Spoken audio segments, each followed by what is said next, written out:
con toda la confianza del mundo, ¿sí? Les voy a platicar un poquito de la profesora Susana. Cuenta con Susana Caballero, ella cuenta con una licenciatura en educación primaria por la Escuela Normal Urbana Federal Jesús Romero Flores, además una maestría concluida en dificultades en el aprendizaje por el Instituto Michoacán de Ciencias de la Educación, un diplomado practicante y máster en programación neurolingüística por el Instituto Violence, especialidad en entretenimiento y consultoría. También tiene una especialidad en modelado de coaching, certificado de inglés por la Universidad de Oxford y la Universidad de Cambridge, diplomado en habilidades docentes impartidas por el Instituto Tecnológico de Monterrey Campus Toluca, y también un diplomado en adolescencia, familia y medio ambiente por la Universidad Vasco de Quiroga de Morelia, un diplomado en psicopedagogía, además de la introducción a la informática e introducción a las aplicaciones de escritorio e introducción a proyectos de aprendizaje. Igualmente ha asistido a diferentes talleres y conferencias y congresos de pedagogía y de desarrollo humano. Por ejemplo, también en dinámica de grupos, negociación, salud, comunicación no verbal en el salón de clases, gimnasia cerebral, mapas mentales, lectura veloz. De hecho, ha estado en enfoques comunicativos y funcionales del español impartidos por personalidades tales como Robert Dills, Jeffrey Sage, Michael Grinder, Judith, Susie o Deborah Bacon.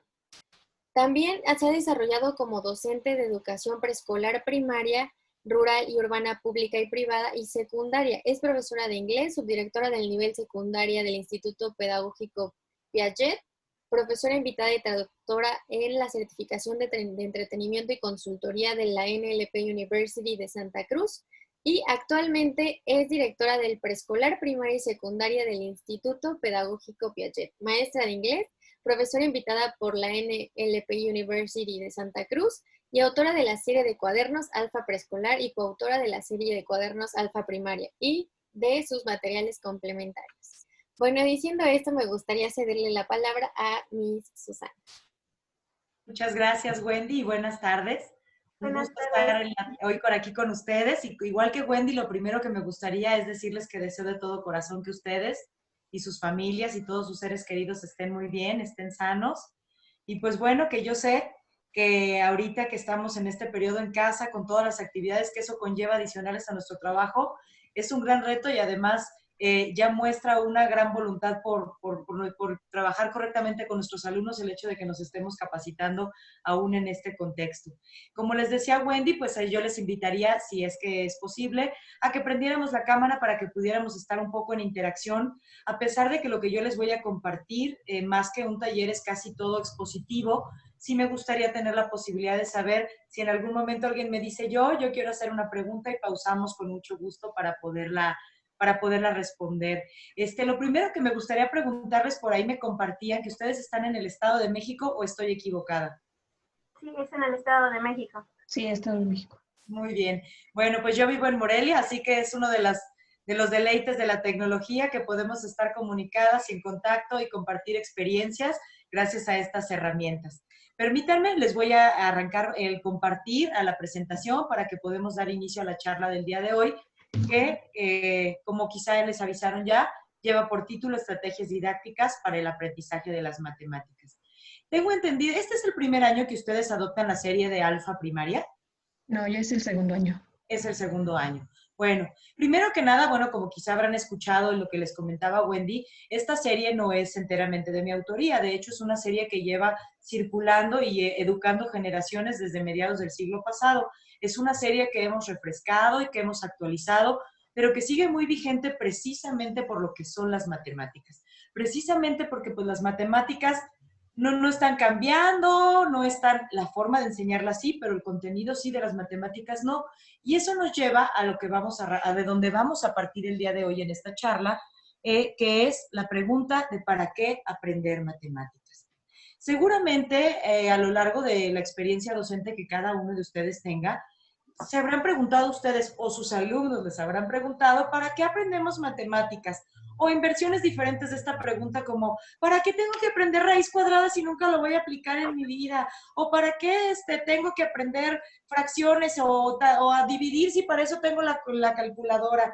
Y bueno, ¿para qué creen ustedes? A mí me gustaría preguntarles si un par de personas pudieran compartirme su experiencia de ¿para qué creen ustedes que aprendemos matemáticas? Ya sea que abran su micrófono o que me hagan favor de levantar su mano.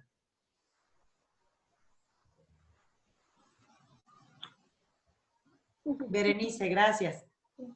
Bueno, pues para mí ha de ser para poder utilizar, desarrollar nuestro pensamiento, nuestro razonamiento matemático para poder dar solución de una manera más eficiente a problemas un tanto complejos, ¿no? Haciendo uso de nuestros recursos, en este caso todo lo que ya adquirimos en la primaria, secundaria, prepa y así. Muchas gracias, Berenice. Efectivamente, entonces vemos que no solamente aprendemos contenidos específicos, sino toda una estructura, una estrategia de pensamiento. Entonces, las matemáticas son, por un lado, el fundamento que da la estrategia global de pensamiento. Y la da orden a nuestro pensamiento lógico para poder entender el mundo en otros contextos. ¿Alguien más nos quiere compartir alguna idea que complemente esto que nos dice Berenice?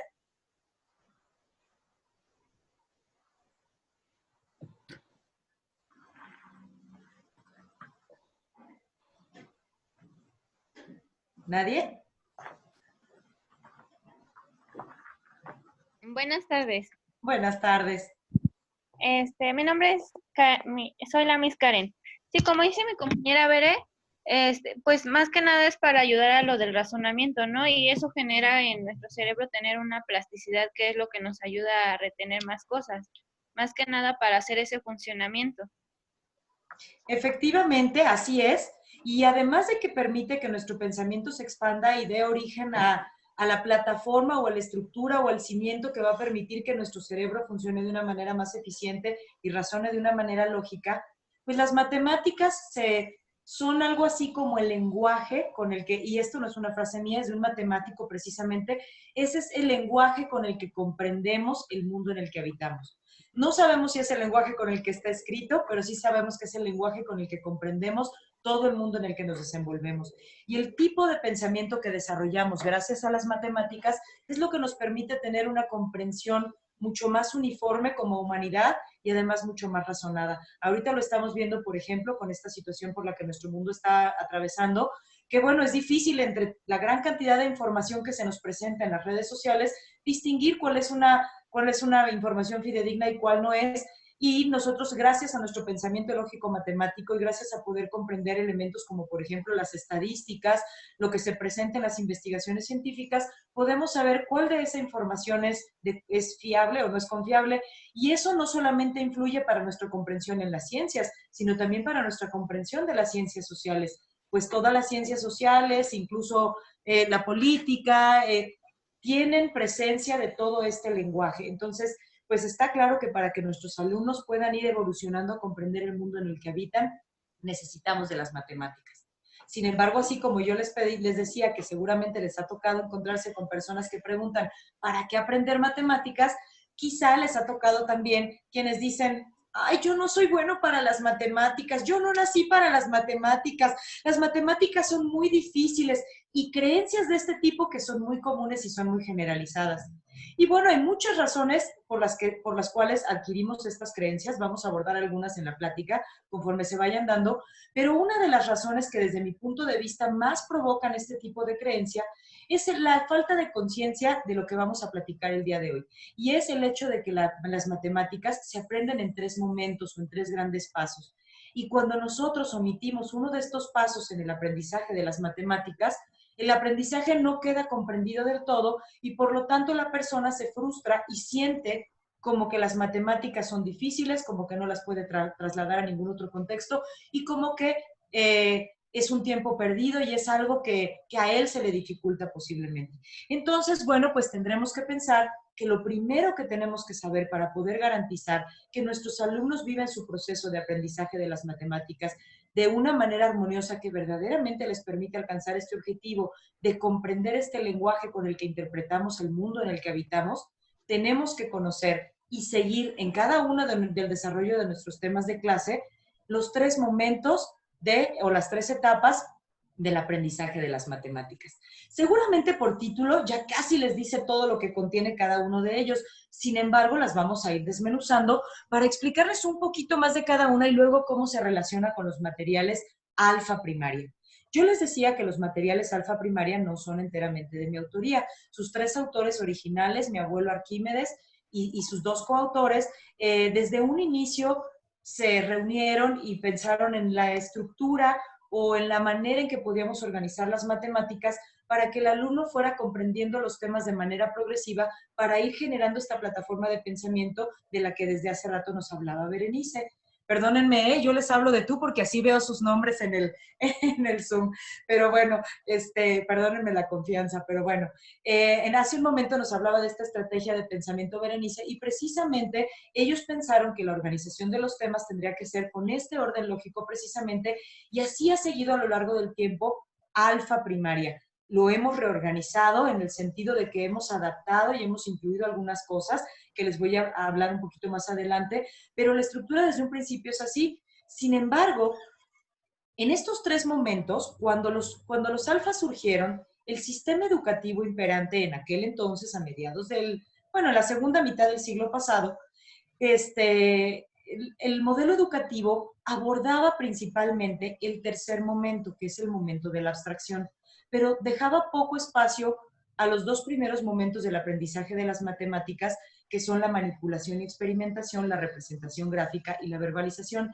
Y se enfocaba casi solo en la abstracción porque hemos escuchado ya que en la escuela tradicional los alumnos estaban o los profesores estaban más acostumbrados a enseñar los algoritmos y luego a poner una serie de ejercicios para que los alumnos practicaran, pero que esto pues a la larga se vio que no estaba siendo del todo útil porque cuando los alumnos querían trasladar lo aprendido a un contexto de su vida cotidiana, no sabían cómo hacerlo y podían hacer muchísimas sumas, restas, multiplicaciones y divisiones en el libro muy fácilmente, pero cuando llegaban a la tienda no sabían calcular cuánto tenían que pagar por los productos que iban a comprar. Y esto tenía que ver con el modelo educativo imperante de la época, pero no con la creación de los libros alfa, porque desde su origen los 3 autores originales escribieron un prefacio en el libro en el cual explicaban que los cuadernos alfa se llaman cuadernos porque tienen la intención de ser el espacio para hacer la práctica. Cuadernos para practicar, no para desarrollar la clase. Y la parte de la práctica, como veremos más adelante, pertenece a la etapa de la abstracción. Desde ese entonces y desde aquel momento, los autores de los cuadernos alfa ya nos hablaban de que había que tomar en cuenta que había otros 2 momentos en el aprendizaje de las matemáticas, que es la manipulación y la experimentación y la representación gráfica y la verbalización, que el maestro tenía que construir con el desarrollo de su clase. Y hasta que los alumnos hubiesen transitado por estas 2 etapas, entonces llegarían al cuaderno alfa como un medio de aplicación, generalización y práctica para concretar el proceso de la abstracción. ¿Qué son entonces estos otros 2 momentos que tienen que estar cubiertos previamente al trabajo con los alfa? Aunque ahora con la actualización, y ahorita les voy a decir por qué, hemos metido ya elementos que nos ayudan en las otras 2 etapas, pero en su etapa original solo tenían algunos elementos de la representación gráfica y lo demás pertenecía a la abstracción. Pero vamos parte por parte. ¿Qué es la manipulación, la etapa de la manipulación y la experimentación? Bueno, pues lógicamente nosotros que trabajamos en este medio sabemos que en las etapas de desarrollo del niño, descritas por Piaget, sabemos que los alumnos pasan desde un pensamiento concreto, transitan hacia un pensamiento abstracto. Y esto significa que para la comprensión de todo el medio que les rodea, es importante que los alumnos tengan primero la exposición y la posibilidad de experimentar con elementos que ellos puedan tocar. Porque como todo el aprendizaje inicial viene de la experiencia para poder empezar a generar todos estos elementos que nosotros, que van dando la plataforma mental para después poder comprender solamente con nuestro puro pensamiento, primero tuvimos que haberlo experimentado y haberlo abstraído de nuestro medio que nos rodea. Cuando un bebé nunca ha visto lo que es, por ejemplo, un automóvil y le decimos automóvil, no va a tener nada en su mente que lo represente. Para poder comprender y jugar al carrito, primero tuvo que haber agarrado un carrito y haber jugado con él, y entonces en otro día que no haya un carrito y le digamos, ¿y tu carrito? El niño va a poder imaginar de qué le estamos hablando cuando hablamos de un carrito. Lo mismo, si nunca ha visto un lápiz y yo le digo, tráeme el lápiz, el niño no va a saber qué tener. tiene que haberlo experimentado, haberlo visto, haberlo tocado para poder interiorizar ese concepto y después no esté el lápiz y el alumno pueda entender de qué se trata. La etapa de la manipulación precisamente es esto.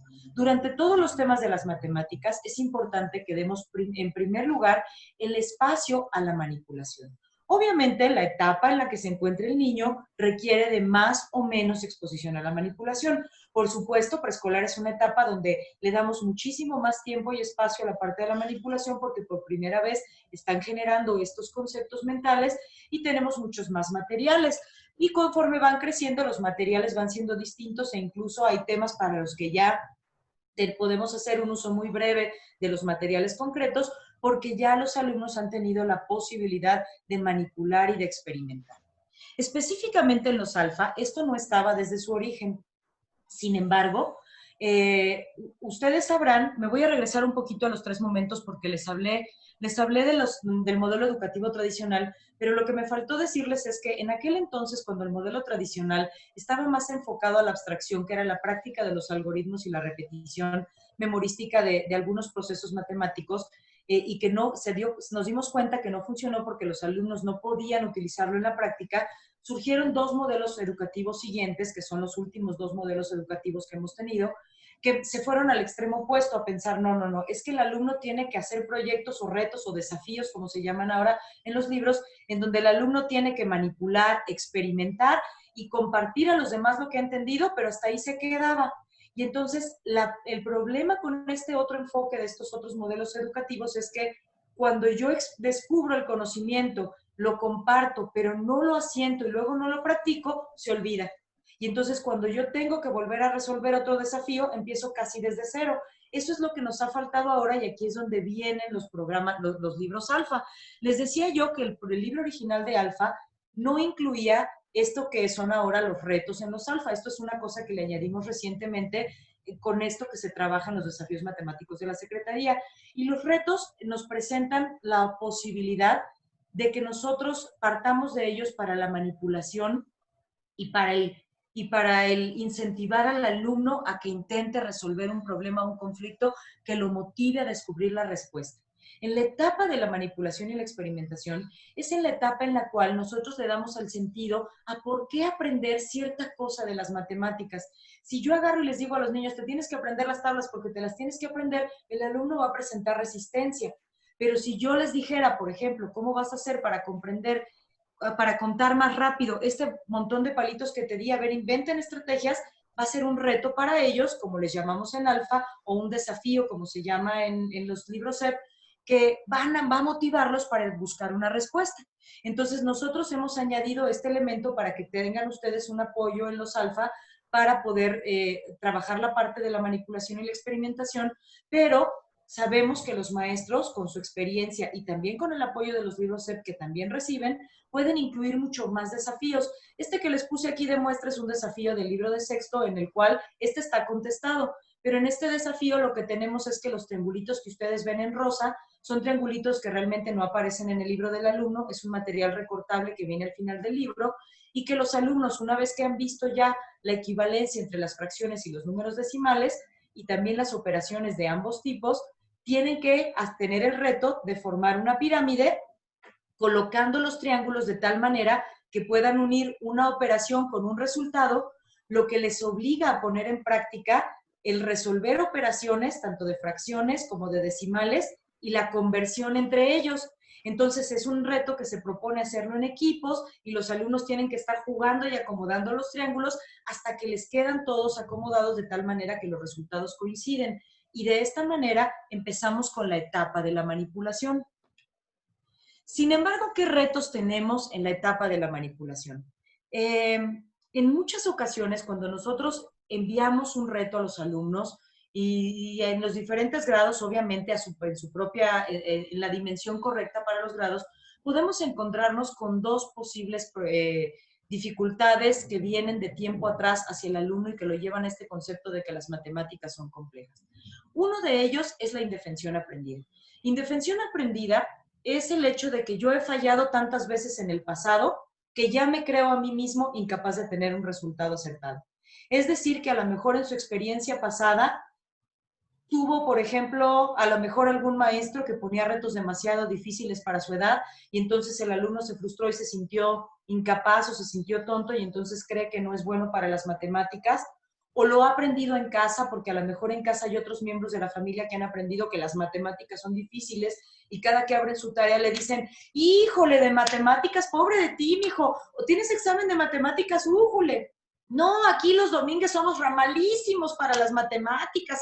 No, mijo, no. Entonces, aprenden una creencia relacionada a que ellos no son capaces, de tal manera que cuando se les presenta un reto, como los retos que vienen en el alfa, desde un principio se rinden creyendo que ellos no son capaces de hacer lo que se les está pidiendo que hagan. Y esto es lo que se llama indefensión aprendida, cuando desde antes la persona ya cree sobre sí mismo que no es capaz de alcanzar un resultado. Para nosotros evitar esto, lo que tendremos que hacer es que los retos que presentemos y diseñemos para nuestros alumnos en nuestras clases de matemáticas tienen que partir de ser, en los primeros momentos del ciclo escolar, retos divertidos, atractivos, pero sencillos, para que en algunas ocasiones los alumnos agarren la seguridad de, ¡ah, sí pude! ¡Ah, sí lo logré en el marco de tiempo que dijo la maestra! ¡Ah, sí fui capaz! Y conforme yo voy viendo que los alumnos van logrando y van adquiriendo la seguridad necesaria, entonces voy aumentando paulatinamente el grado de dificultad de estos desafíos para que ellos se sientan capaces de buscar de todos sus recursos y buscar de todas sus posibilidades. Sin embargo, otro de los posibles problemas también es el efecto Pigmalión. Y el efecto Pigmalión es como, se parece a la indefensión aprendida, pero la indefensión aprendida es lo que yo creo de mí mismo. El efecto Pigmalión es lo que el otro cree de mí. No sucede, quizá alguna vez les ha sucedido a ustedes, pero en el medio educativo llega a suceder que en ocasiones en el tránsito de un ciclo escolar al otro, pues comentamos los maestros y a veces se nos va o se nos pasa a reflexionar en el poder que tienen nuestras palabras y a veces le comentamos, por ejemplo, híjole, te va a tocar el grupo mío del año pasado, újule. Suerte con Chuchito, porque no da una. En ese momento, aunque el maestro que recibe el comentario no tenga la intención de tener ningún filtro negativo, ninguna creencia negativa con relación al grupo, inmediatamente se le ponen algo así como unos lentes polarizados, que en cuanto ve la lista y detecta quién es Chuchito, inmediatamente lo ve con cuidado. Y en cuanto lo conoce en la primera clase, ya piensa, híjole, ese es Chuchito, es el que dicen que no sabe nada. Y entonces empieza un efecto en el cual yo como maestro ya creo que esa persona no va a poder, pero también puede ser a la inversa, que el maestro me diga, uy, vas a ver, María, buenísima, ella es la que resuelve todos los retos. Entonces, cuando yo esté presentando mis retos, solo incluya, me refiera o tome el nivel de complejidad que María necesita, porque yo ya tengo un efecto como de una profecía autocumplida, de tal manera que cuando yo ya vengo con la expectativa de que Chuchito es burro, lo trato siempre como que Chuchito no puede o no es capaz, y llega un momento pues en que Chuchito se pone a la altura de la expectativa y entonces empieza a reaccionar de acuerdo a lo que mi relación con él está reflejando, que es mi baja expectativa de su capacidad.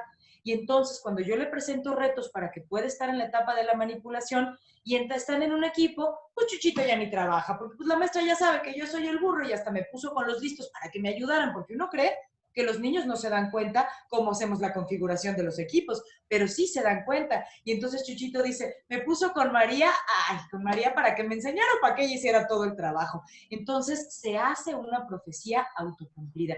Y esto es lo que sucede con el efecto Pigmalión. Por eso es muy importante que nosotros detectemos este tipo de creencias que el alumno puede tener sobre sí mismo o los filtros que nosotros nos hemos puesto sobre los alumnos por la razón que sea e intentemos disolverlos para que el alumno tenga una verdadera oportunidad de poder vencer estos retos y de verdad aventarse a probar caminos distintos, estrategias diferentes durante la etapa de la manipulación. Y yo lo cuento como la experiencia que nosotros acabamos de tener con las clases en línea. Creo que en el Estado de México no fue así, pero aquí en Michoacán nos avisaron, el presidente de la República avisó de la cuarentena en marzo, el 16 de marzo, pero avisó que hasta la semana posterior iba a empezar la cuarentena. Pero en nuestro estado nos avisaron que no iba a ser igual aquí, que aquí el día 16 nos avisaron que el día 17 ya no teníamos clase. O sea que el día 17 mismo teníamos que hacerle como pudiéramos para tener listo todo para las clases en línea. O sea, no nos dieron ni una semana de preparación, simplemente ya no volvimos a ver a nuestros alumnos. Y entonces, por lo menos a mí me pasó con mis compañeros en mi escuela, que nos pusimos las pilas y los retos y empezaron a compartir información y armamos el Google Classroom y todos los recursos y todo. Y para ese día, ese mismo día 17 en la tarde, ya nos estábamos comunicando por primera vez con nuestros alumnos. Y a pesar de que al principio tuvimos esta frustración que nos da cuando nos ponen un reto, cuando nos ponen un desafío, que al principio en la mañana estábamos desesperados y cómo lo vamos a sacar adelante y qué es lo que vamos a hacer y cómo lo vamos a lograr. Pero cuando estábamos viendo que para ese mismo día en la noche ya estábamos en contacto con nuestros alumnos y lo estábamos logrando, ¿qué fue lo que sentimos? Lo que seguramente ustedes habrán sentido cuando ya llegaron a ese punto también, ¿verdad? ¡Yes! ¡Lo logré! Y ese es el efecto que queremos lograr con nuestros chicos. Que cuando nosotros les presentemos estos retos, ellos sean capaces de sentir esto con los primeros retos, con los primeros desafíos, digan, eso lo logré, porque esa seguridad que ellos van a adquirir va a ser lo que va a abrir las puertas de su mente para conocimientos más complejos en las matemáticas. Porque las matemáticas, al igual que todas las materias, la que se les ocurra, todas las materias son dependientes del Estado. El aprendizaje es dependiente del Estado. Yo les pido en este momento, voy a pausar un poquito esto que estoy hablando rápidamente, para pedirles que reflexionen en una pregunta. Les quiero pedir que piensen en un maestro que ustedes recuerdan con mucho aprecio de su historia educativa personal, del nivel que sea, preescolar, primaria y secundaria, pero que se den un momentito para pensar en esa persona y por qué la recuerdan con afecto. Y una vez que la hayan recordado, les voy a pedir, por favor, que me avisen levantando su mano o abriendo su micrófono para que nos puedan compartir quién era este maestro y qué recuerdan de ese maestro, por favor.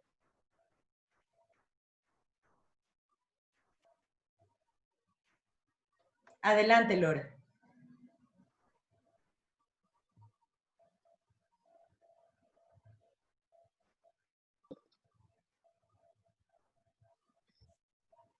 Sí, bueno, ¿ya me escuchan? Sí, Lore, Sí. Gracias. Bueno, yo fue una maestra, pero en la universidad. ¿Y por qué la recuerdas?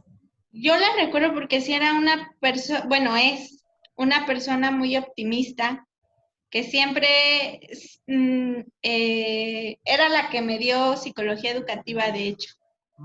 Entonces, sí era una persona que no era fácil su materia, eran muchos retos, porque ahí fue la primera vez que me enfrenté con niños, pero siempre estuvo como ese acompañamiento por parte de ella.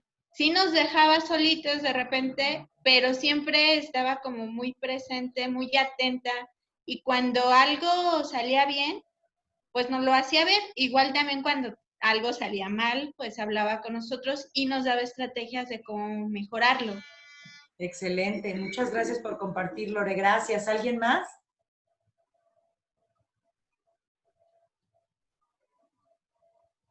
Yo no alcanzo a ver cuántos participantes estamos, pero veo yo aquí, nada más alcanzo a ver a 5 personas. Por eso, si alguien quiere participar, hágame favor de abrir su micrófono y adelante para hacerlo. Si se diera el caso de 2, pues ya lo organizamos. Yo quiero. Adelante, Berenice, gracias. Bueno, yo recuerdo mucho, son 2 profesores, uno de la prepa y uno de la licenciatura. La de la prepa era mi maestra de biología.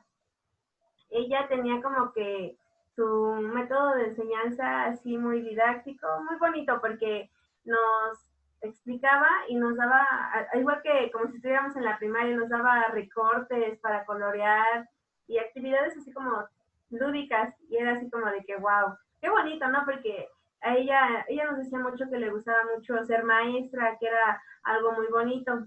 Y entonces, pues, como que desde ahí también yo agarré como que ese gusto por la docencia. Y en la licenciatura tuve un profe que era, no sé cómo, no sé, ni siquiera, no sé qué palabra utilizar, pero era muy bueno porque nos daba contenidos extra a los que ya venían en el temario. y siempre nos recomendaba libros, nos recomendaba documentales, artículos de educación, de neurociencias. Era, no sé, como que a él le gustaba que nosotros aprendiéramos de más, y entonces como que yo en mi práctica docente pues me llevé mucho de esos dos maestros y lo he puesto también en marcha y me ha resultado muy bien, y es lo que a mí me han dejado y es lo que yo también espero dejar y sembrar en mis alumnos. Muchas gracias, Berenice, gracias. Les agradezco a las dos por su participación y quiero rescatar de ella. ¿Sí se dan cuenta que ni Lore ni Berenice nos hablaron de contenidos específicos? Lore no dijo, porque me explicó muy bien las etapas del desarrollo de Piaget. Tampoco nos dijo Berenice, no, pues el maestro nos dio tal tema. No, nos hablaron de la calidad de la presencia de esas personas, ya sea el optimismo, ya sea el interés, ya sea el que prepararan sus clases o les dieran contenidos adicionales porque querían que aprendieran de más. Es decir, nos están hablando de la calidad de la presencia. A la larga, los contenidos están todos disponibles en Google. Cualquier cosa que yo no me acuerde ahorita la puedo buscar y la puedo encontrar.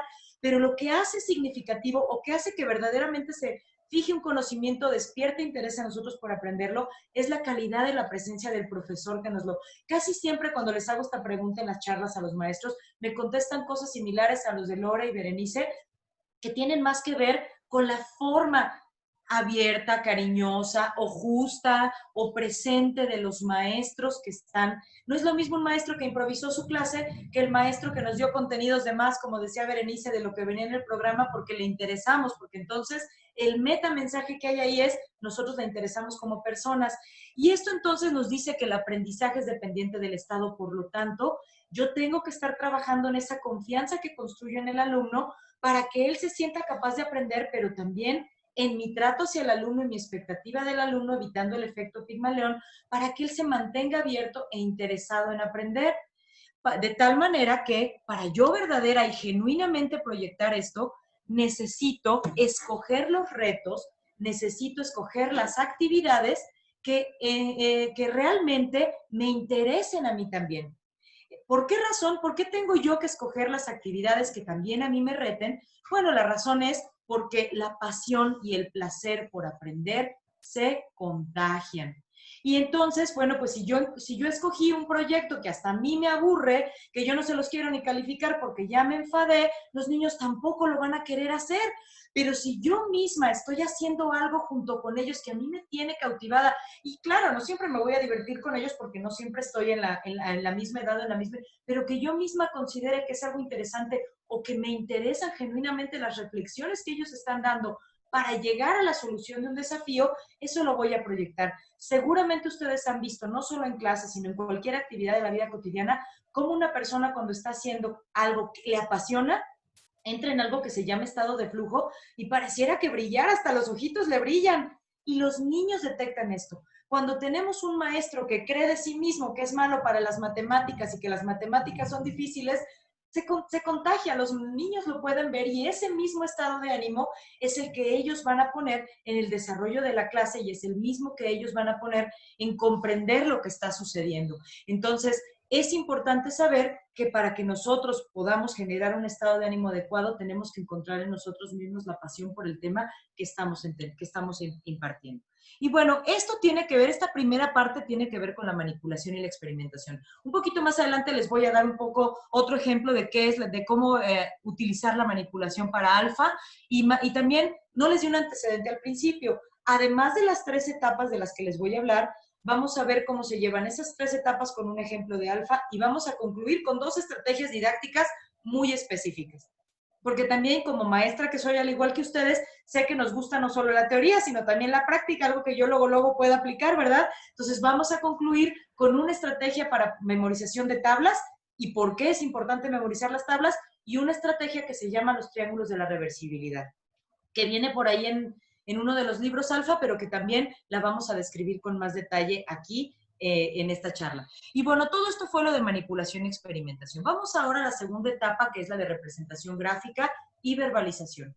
Después de que los niños han manipulado y han comprendido y han hecho, por ejemplo, han contado con palitos o han hecho valor posicional con palitos amarrados con ligas, si han entendido cuál es la equivalencia de la decena y la unidad, etcétera. Ya que lo han manipulado, ahora tenemos que trasladarlo ya a la representación gráfica, porque no podemos pasar la vida resolviendo los problemas con material concreto, si no nunca hubiera avanzado nuestro pensamiento humano y mucho menos la tecnología. Tenemos que tener una forma de representación que nos facilite el trasladar lo que aprendemos en un desafío a otros más y que nos facilite su resolución.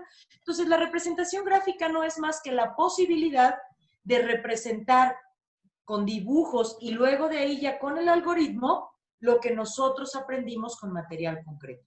Esta página que tomé en este momento corresponde al libro de preescolar, no corresponde al libro de primaria, pero en el libro de primaria vienen páginas como esta, ahorita lo vamos a ver en otro ejemplo.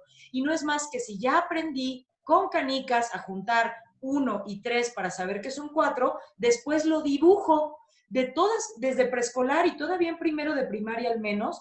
Las operaciones básicas tienen que representarse gráficamente, al menos con circulitos, para que el niño empiece a entender el puente o el hilo conductor entre lo que entendió el concepto concreto hacia lo abstracto que va a aterrizar en el algoritmo. Entonces, la representación gráfica, hagan de cuenta que es el puente entre lo concreto y lo abstracto. Obviamente, esta es una representación gráfica muy elemental, ¿sí? Porque es de un tema muy simple, son de operaciones, son de sumas que incluso no tienen ni siquiera transformación, pero como esto es un ejemplo de este puente que se tiende entre lo concreto y lo abstracto. Este es otro de un momento más avanzado. Esto es, por ejemplo, representar las fracciones con legos, entonces es otra forma de representar gráficamente un contenido que estamos aprendiendo. Y si ya de esa manera los alumnos van entendiendo cuál es la relación entre lo que yo toqué y los numeritos esos que no sabía ni por qué estaban uno encima del otro con una rayita en medio. Es esta la representación gráfica. Y luego viene la parte de la verbalización. En el enfoque pedagógico actual, hasta este punto es hasta donde nos invita a llegar. Los desafíos que tenemos en los libros de la Secretaría de Educación normalmente parten de darnos el desafío, que es este reto que se va a resolver de manera individual en parejas o en equipo, donde nos plantean un problema que tiene que ver con la realidad de los niños y que tienen que poner en práctica todo lo que saben para intentar llegar a una conclusión matemática, y una vez que resuelven ese problema que pertenece a la parte de lo que es la construcción de la solución, después tenemos que tener un momento en la clase, o así nos lo sugiere la Secretaría, en la cual compartan la forma en la que se resolvieron los conflictos, resolvieron el desafío al interior de su equipo, y luego los representantes de los equipos lo compartan con el resto de la clase en plenaria. Hasta ese punto nos llevan los desafíos de la SEP. Entonces, si ven, los desafíos de la SEP nos ayudan a abarcar la manipulación y experimentación, y la representación gráfica no siempre. La representación gráfica esa sí no viene muy presente en los libros de la SEP, o por lo menos en todos los desafíos, pero sí después a lo que es la verbalización. Y ya en esta parte de la verbalización, pues precisamente es este espacio, como les decía, en la cual les vamos a dar la oportunidad a los alumnos para que expresen qué caminos encontraron ellos para la solución de un problema. Y aquí, apelando de nuevo a que la seguridad del alumno es lo que tenemos que preservar para que siga evolucionando en su pensamiento matemático, tenemos que introducir en todas las áreas, pero sobre todo en esta parte de las matemáticas, de la verbalización y en la resolución de los desafíos, la creencia con convicción y demostrada por nosotros mismos de que los errores son oportunidades para aprender. La escuela tradicional utilizaba métodos incluso de calificación que no iban de acuerdo con esta creencia. Entonces era, aquí está mi tarea, maestro, y con mi pluma roja, tache o palomita. ¿Sí? Bien o mal, 10 o 0. Y eso hacía que el ánimo es, pues entonces no sirvió lo que hice. Pero en esta ocasión la verbalización es darles la oportunidad de que cada equipo presente cuál fue la vía por la cual solucionó un conflicto, cuál fue la estrategia que siguió, y si se equivocó, en lugar de decirle, mal, no sirve, es, a ver, vamos a ver en qué te equivocaste.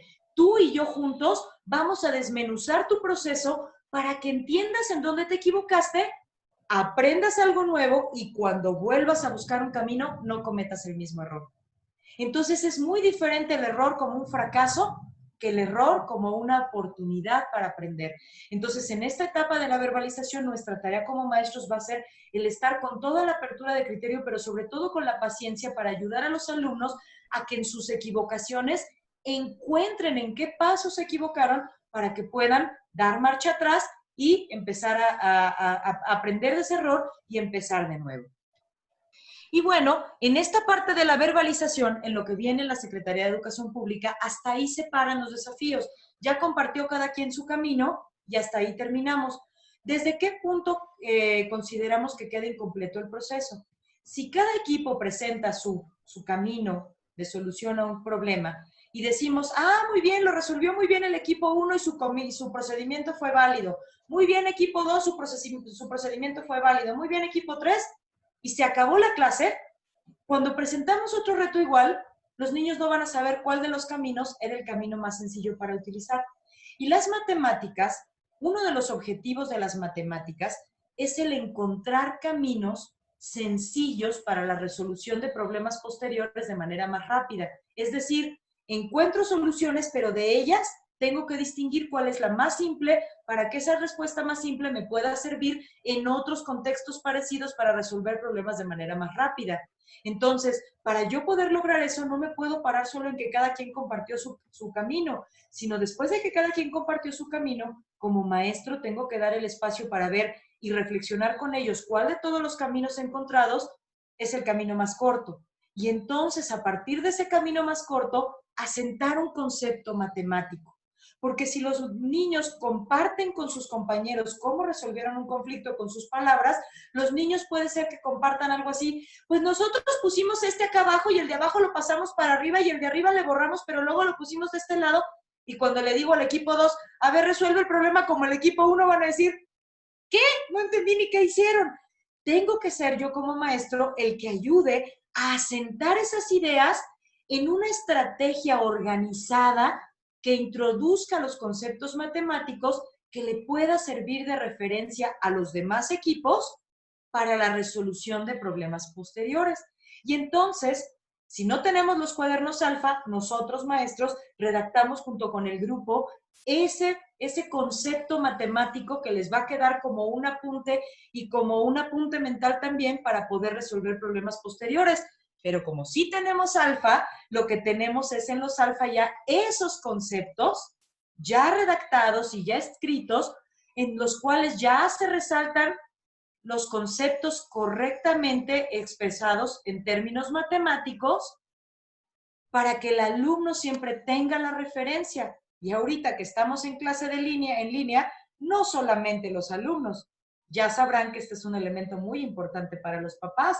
Yo creo que han visto que ahora que surgieron las clases en línea, surgieron toda clase de videos graciosos de los papás batallando con las clases en especial de matemáticas. Y entonces, ¿cómo era tu suma de fracciones? Y ahí teníamos una comediante de, ¿es directo o cruzado, verdad? Porque los papás ya no se acuerdan, igual que nosotros tampoco nos lo sabemos quizá todo de memoria. ¿Y qué pasa? Que en alfa tenemos estos pizarrones en los cuales tenemos los conceptos matemáticos e incluso los ejemplos resueltos de lo que queremos hacer. Entonces, una vez que enviamos un desafío donde los alumnos van a probar, por ejemplo, aquí, algo de los órdenes decimales desde material concreto, representación gráfica, y ahora llegamos a la verbalización y luego a la conceptualización, ya lo aterrizamos en el libro y aquí ya tenemos un concepto que maestros, alumnos y padres podemos consultar y podemos tener un criterio unificado para la resolución de otros problemas similares posteriores. Porque después de este paso, ya que hemos asentado hasta la verbalización y el centramiento en un concepto, viene lo que es la abstracción. Y la abstracción ya es este tránsito a trasladar lo aprendido, la estrategia comprendida, a otros problemas, a otros contextos, a otros momentos, asentarlo ya en lo que es un algoritmo. Y entonces ya tenemos que practicarlo para que no lo olvide. Ya entendí con palitos lo que es una suma, ya entendí que estamos uniendo conjuntos y ya sé que están dando un resultado conjunto de los dos conjuntos que se están uniendo, 3. Ya lo entendí. Gracias a la representación gráfica ya vi que el 58 representa 58 palitos y el 7 representa 7 palitos y el 65, los 65 que se juntaron cuando uní todos los palitos y que se representa con números y en un algoritmo así. pero ahora tengo que practicar lo que aprendí, porque si lo dejo ahí, cuando llegue a la tienda, me voy a tardar un siglo sacando mis palitos para sumar lo que tengo que pagar.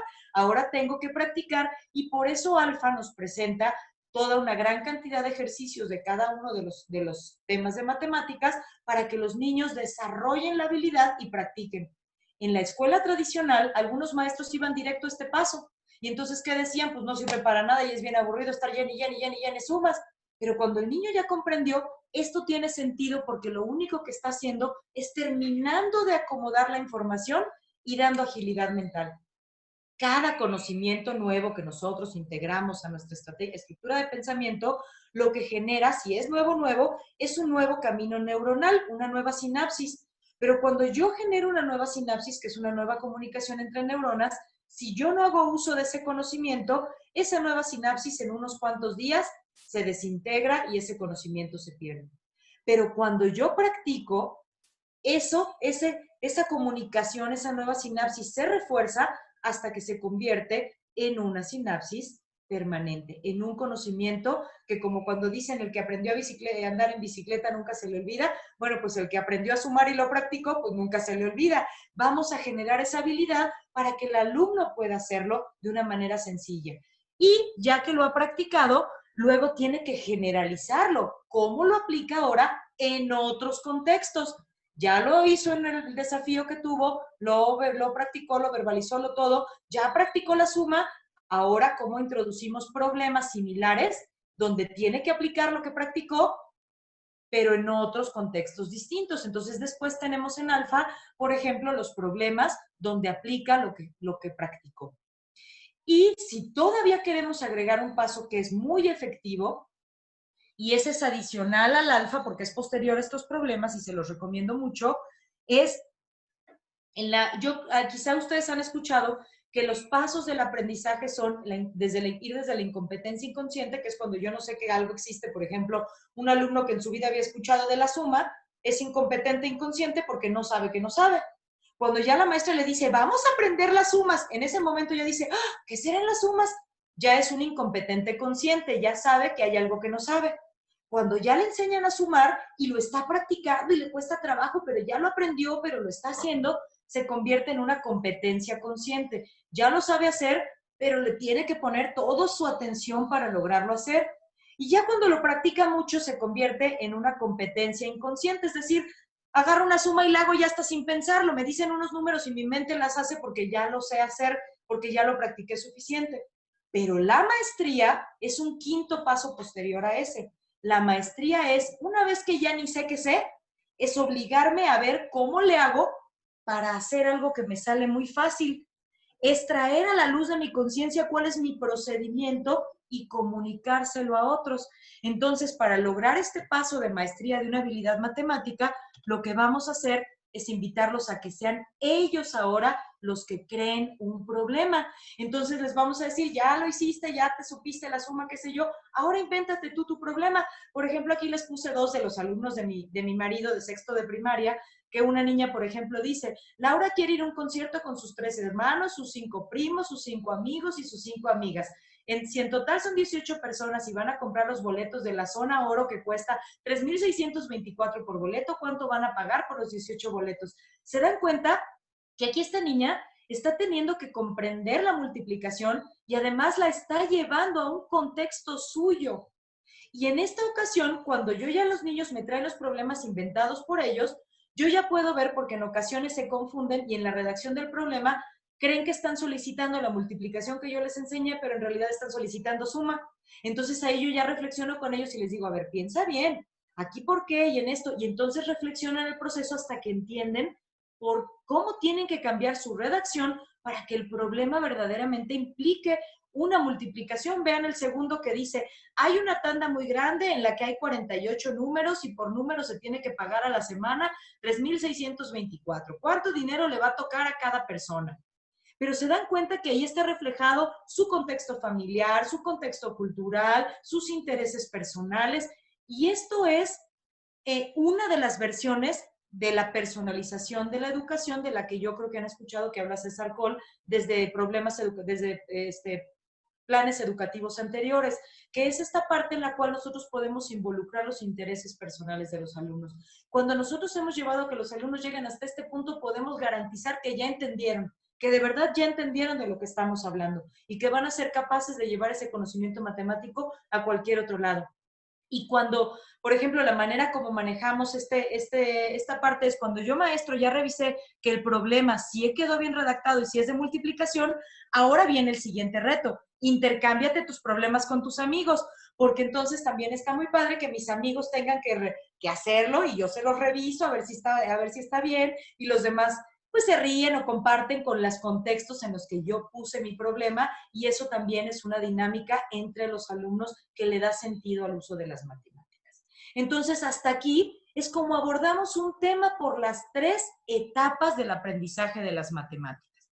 Les voy a dar el ejemplo del desarrollo de un tema en las 3 etapas que les acabo de describir partiendo de alfa. Y el tema que voy a tomar es un tema, pues, a primero de primaria no le compete, pero a todos los demás grados sí, por eso se me ocurrió que lo podríamos utilizar, y es el tema de la multiplicación. Clásico, típico, aquí en este momento no tengo palitos, pero seguramente muchos de ustedes ya sea con palitos, con corcholatas o con quién sabe qué, agarramos y les decimos a los niños, a ver, siéntense y háganme, por ejemplo, el conteo. Yo agarro y les digo, por ejemplo, a ver, les voy a tomar tiempo. ¿En cuánto tiempo tardan en contarme cuántos palitos tengo aquí? Les doy un puño más grande que esto. Aquí está.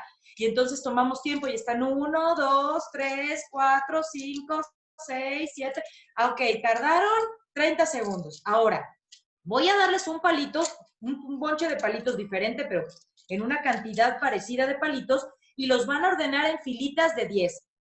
Y ya que los hayan ordenado en filitas de 10, voy a contar cuánto tiempo les toma en contarlos. Entonces ya los tienen ordenados en sus filitas de 10, en sus marcas, listos fuera.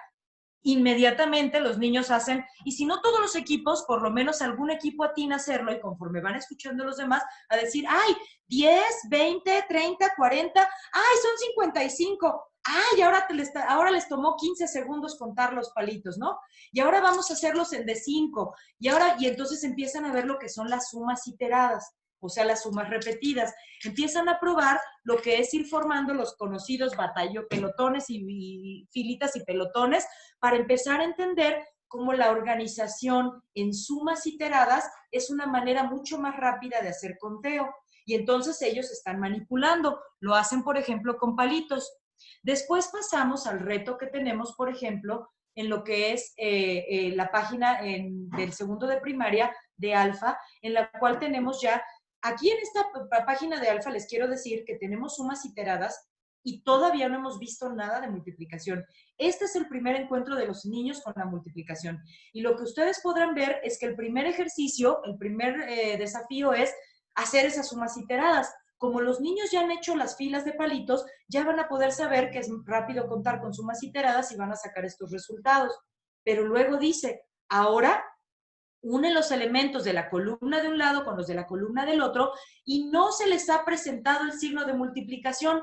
Ellos van a tener que deducir qué posible relación encuentran entre 3 más 3 más 3 más 3 más 3 y 3 por 6 hasta que encuentren el camino de unir las columnas. Puede ser que todos le encuentren, puede ser que no, pero a todos les vamos a escuchar la razón por la cual consideraron que esa era la manera de combinar las columnas. Entonces, de esta forma, pues van a quedar mucho más, van a quedar con el antecedente de que una cosa representa a la otra.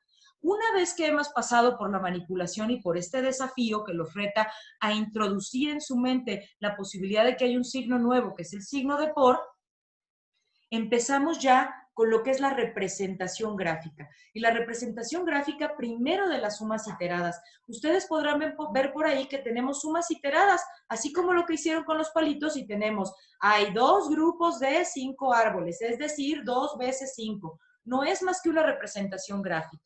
Después una representación gráfica donde ellos dibujen, pero si se dan cuenta, aquí ya no solamente dibujan, sino que dice 3 veces 2, que es lo que van a dibujar, y luego viene la representación en la multiplicación y empiezan ya a comprender la representación en un algoritmo de lo que ellos experimentaron con material concreto. Y ya pues obviamente lo tienen ahí. Y después de esta representación gráfica tienen otro ejercicio donde dibujan también de la representación gráfica a la abstracción, porque ahí ya no tienen tantas veces tanto, ya nada más tienen el puro algoritmo y lo tienen que representar gráficamente, ya sin el que esté descrita la suma iterada. Y después viene la combinación de la suma iterada y del algoritmo, que bueno, los dos son algoritmos, pero que lo están viendo en las dos versiones. Por ejemplo, aquí 4 más 4 más 4 da 12, pero también 4 por 3 da 12, pero además el dibujito les indica que 3 filas de 4 son 12. Entonces, si se dan cuenta, está teniendo toda esta relación que hay entre la representación gráfica, el material concreto, la suma iterada y la multiplicación. Y estamos generando en ellos todas estas conexiones de conceptos que les van a permitir transitar hacia conceptos más abstractos. Y una vez que ya lo han comprendido, ahora pasamos solo con algoritmos a la suma iterada y la multiplicación para que ellos puedan ver la equivalencia entre ambas, la suma iterada y la multiplicación. Y después de esto todavía deducimos, de ahí deducimos, los llevamos a que deduzcan las tablas de multiplicar, que en el caso de segundo de primaria no nos vamos hasta el 10, nos vamos hasta el 6. Entonces ellos deducen la tabla de multiplicar porque ya en este punto ya tienen una comprensión del proceso, ya han hecho la simplificación de las sumas iteradas y ya pueden deducir las tablas de multiplicar. Y una vez que deducen sus tablas de multiplicar, viene la parte de la generalización. Y entonces ellos aplican en problemas lo que aprendieron del algoritmo de la multiplicación. Y bueno, ya después de aquí podría seguir la invitación a que ellos redacten sus propios problemas. En el caso de segundo de primaria, obviamente va a estar sujeto también al desarrollo del proceso lectoescritor que lleven. Hay métodos de lectoescritura que tienen a los niños leyendo y escribiendo desde del primer año de primaria, pero hay métodos como el propuesto por la Secretaría, que puede ser que en segundo de primaria todavía no tengamos la posibilidad de que los alumnos redacten su propio problema. Pero bueno, en función de eso, ustedes podrán ver si pasamos a la parte de el por qué. Ahora, ya llegamos a que los alumnos dedujeran sus tablas de multiplicar, pero ahora tenemos que ver por qué de la memorización. Porque nosotros decíamos cuando quedamos tan en el extremo opuesto de la educación tradicional, se decía, no, es que entonces eso de nada más estar haciendo operaciones a lo loco o de memorizar cosas no sirve para nada. Y entonces nos fuimos al extremo de ya no memorizar nada, todo hay que deducirlo. Pero ahora nos damos cuenta que la memorización es una habilidad que nos permite aplicar con eficiencia las matemáticas. ¿Por qué? Porque yo ya les decía hace un ratito que uno de los objetivos de las matemáticas, perdón, déjenme retomar esta cita, una de las metas de las matemáticas es resolver un problema de manera sistemática para que problemas similares puedan ser resueltos con mayor facilidad de la misma manera. El tema no es no memorizar, es cuándo memorizar. Memorizo cuando he comprendido, no memorizo algo que no sé ni qué es. Si a mí me pone nada más a repetir las tablas de multiplicar sin haber pasado por todos los pasos que les acabo de describir, no va a tener ningún sentido. Pero si yo he llegado al punto de la memorización de las tablas de multiplicar como producto de los pasos anteriores que acabo de describir, entonces la memorización se va a convertir en un elemento que me va a facilitar o que me va a hacer que el trasladar la operación de la multiplicación a otros contextos sea más sencillo, pero también que yo pueda transitar hacia la división sin necesitar regresarme a las sumas iteradas. Imagínense que yo empiezo a hacer con la división de 2, 3 cifras y tengo que estar haciendo cada cosita en sumas iteradas. Eso sería interminable y no podríamos transitar hacia el álgebra, por ejemplo. Entonces, ya en este momento que el alumno ha comprendido el proceso completo, ya le facilito el camino con la habilidad de la memorización. Y entonces llegamos a la primera estrategia práctica que les prometí que íbamos a platicar, que es la estrategia de la memorización de tablas.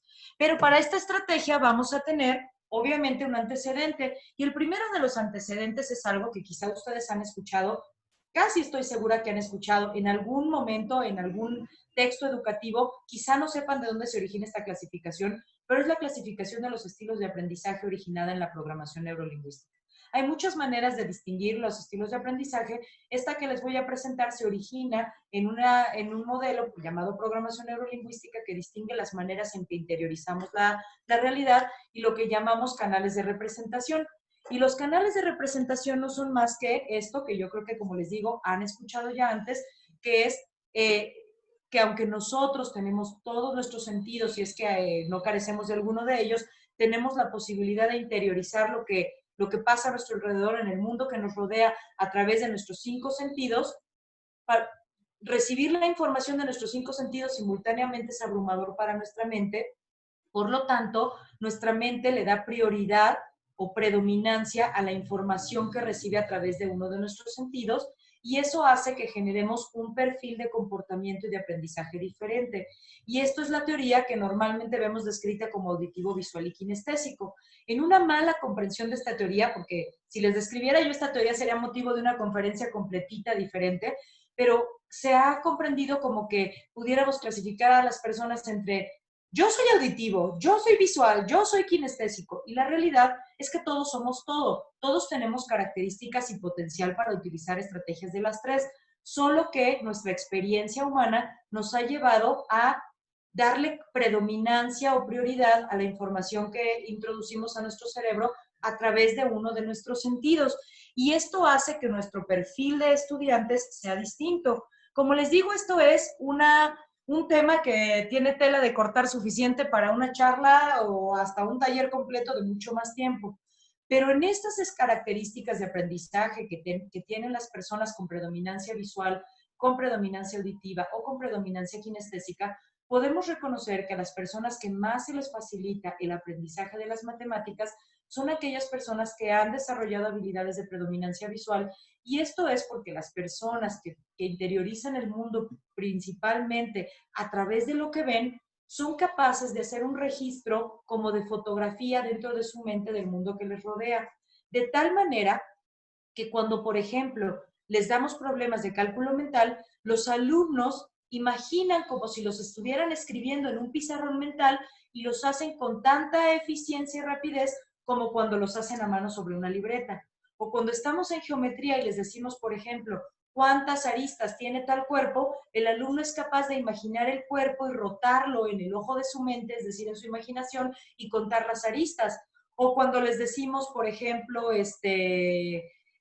no sé, cuánto es tanto por tanto, no necesitan hacer toda una tabla en su mente como cuando las aprenden de manera auditiva, porque, por ejemplo, cuando las enseñamos con una canción, y no por esto digo que no las enseñemos con una canción, solo digo que no solo las enseñemos con una canción, pero si solo las enseñamos con una canción y decimos, por ejemplo, que el alumno hace 2 por 1, 2, 2 por 2 son 4, cuando le pregunto al niño 2 por 8 y solo lo ha aprendido con una canción, en su mente, para responder 2 por 8, tiene que cantarse 2 por 1, 2, 2 por 2, hasta llegar hasta 2 por 8.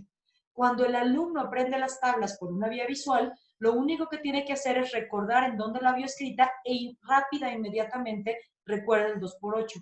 Por eso los alumnos que aprenden matemáticas por vías prioritariamente visuales tienen un desempeño mucho más ágil y mucho más habilidoso para varios de los elementos de las matemáticas. Por eso la estrategia que les voy a platicar el día de hoy de las tablas de multiplicar es una estrategia en donde vamos a poner en práctica las habilidades matemáticas. Las habilidades visuales, perdón. En este caso, en términos generales y no solo para la memorización de las tablas de multiplicar, lo primero que les quiero decir es que siempre es muy útil estar promoviendo en clase actividades que faciliten el desarrollo de habilidades visuales. Porque así como ayudan a las matemáticas, aunque no es tema de esta conferencia, les puedo decir que quien ha desarrollado habilidades visuales también es bueno para la comprensión lectora, también es bueno para la ortografía y también es bueno para la lógica y la comprensión global de las ideas. Entonces, es importante que en nuestras clases introduzcamos constantemente elementos o actividades que ayuden al desarrollo de habilidades visuales, como que, por ejemplo, hay muchos, aquí nada más les pongo algunos ejemplos. Por ejemplo, los jueguitos como este que estoy señalando, que es el de Waldo, el de encontrar a Waldo, que son tableros de imágenes saturadas, en donde les decimos a los niños detecten en dónde está Waldo, o dónde está el perrito, dónde está cuántas sombrillas hay, y los niños tienen que prestar mucha atención visual, con eso los obligamos a mirar. O este juego mexicano que se llama El Lince, es de una casa de juegos que se llama Montenegro, que tenemos un tablero de imágenes y los niños agarran tarjetitas y dicen en sus marcas listos fuera y tienen que ver quién es el primero en encontrar las imágenes que les tocaron en las tarjetitas. O jugar memorama, dominó, no solo de números, también tenemos dominós. La Secretaría entrega a las escuelas muchos materiales de dominós, de palabras y de otras cosas que se pueden utilizar. El uso de tangram, el tangram ayuda bastante al desarrollo de las habilidades visuales. Quienes saben jugar ajedrez, jugar lotería en todas sus versiones, lotería de tablas, lotería de palabras, lotería de lo que sea, también nos ayuda a desarrollar las habilidades visuales. Y algo que nos ha costado trabajo digerir del todo es el valor en el aprendizaje que tienen los videojuegos. Los videojuegos realmente nos ayudan muchísimo en el desarrollo de las habilidades visuales y podrían ser un gran aliado para el aprendizaje de las matemáticas. El tema con los videojuegos es que a veces lo que nos conflictúa es el contenido, que nuestros alumnos están jugando juegos de matadera y demás mucho tiempo. A eso no me refiero. Pero hay muchos videojuegos que tienen estos lugares en donde tienen, por ejemplo, que construir algo y ellos tienen en su videojuego la imagen de cómo se vería su escenario si están viendo de frente, pero en su mente tienen que imaginar cómo se ven sus alrededores si se trasladaran para estarse moviendo hacia sus alrededores, visitando ciudades o visitando jardines o contextos, o donde creen que está el personaje que los está buscando o que ellos están buscando, y eso hace que parte estén viendo en la pantalla, pero parte estén imaginando en su mente de todo lo que les rodea. Entonces, todo esto les invita a que ellos estén desarrollando sus habilidades visuales. Y por ello, para Alfa también tenemos algunas actividades o juegos, videojuegos que están en la plataforma de la página de Esfinge, algunos juegos que acompañan algunos de los temas que tenemos en nuestros libros Alfa. Por ejemplo, en valor posicional, ahorita se me viene a la mente, en valor posicional tenemos un juego en donde tenemos un niño o una niña con una red y mariposas volando, y las mariposas tienen dibujados sobre la mariposa diferentes números. Entonces dice, atrapa la mariposa donde el 5 valga decenas. Y entonces hay mariposas donde está 5, 50, 5,000, 50,000, y el niño, el mouse se le convierte en una red y tiene que mover su mouse hasta atrapar la mariposa que diga 50, y así practica que esos son decenas, al mismo tiempo que desarrolla sus habilidades visuales. A su representante que esté guiándolos con el uso de Alfa, le pueden preguntar acerca de los juegos interactivos que tenemos para Alfa, para que les indique cómo entrar en la plataforma ellos y puedan invitar a los niños a que jueguen con estos juegos, con estos juegos digitales que tenemos para ellos. Y bueno, dicho esto, vamos a entrar ahora sí en lo que es la estrategia de tablas de multiplicar. Y lo primero que les quiero decir es cómo saber si mi alumno está pensando o no en términos visuales. Este modelo que les estoy presentando en este momento, que se llama Claves de Acceso Ocular, también es derivado de la programación neurolingüística y no es más que una forma de comprender cómo la manera como movemos nuestros ojos no es aleatoria. Tiene que ver con el tipo de pensamiento que yo estoy teniendo en un momento determinado. Cuando yo giro mis ojos hacia arriba del lado izquierdo, estoy recordando algo. Cuando yo giro mis ojos del lado derecho, estoy construyendo una imagen en mi mente que nunca antes había visto.